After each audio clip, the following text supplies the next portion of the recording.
Okay, so in general, just some take-home things about first impressions. First off, as you may kind of figure, they're really fast. You make them almost like instantaneously. A 2017 study showed that you can make first impressions in about 33 milliseconds. So yeah, that's pretty dang fast. So it's kind of like, when you're swiping on Tinder and you're like, okay, you have to make that decision. You tend to make that decision pretty immediately. And it's often based on very limited information, maybe the first thing you see or the first thing you hear, that type of thing. But they're also pretty long lasting. So even in the face of contradictory information, maybe your first impression, for instance, of one of your partners was pretty positive. You really liked that person.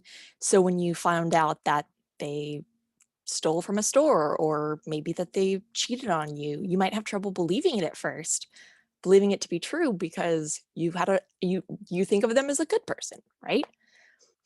Um, and the second thing we've shown with first impressions is that it actually improves your memory.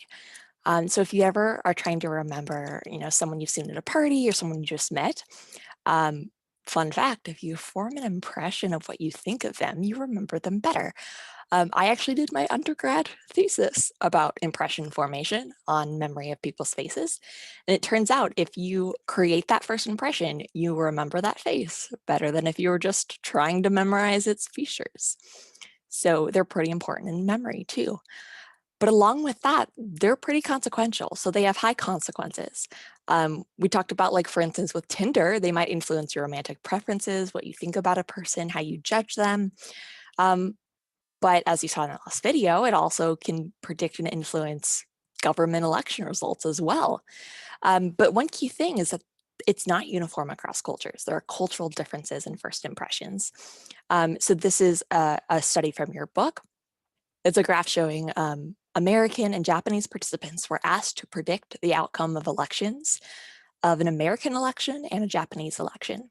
And you can see here that American participants were really good at predicting the American candidates, which one would win.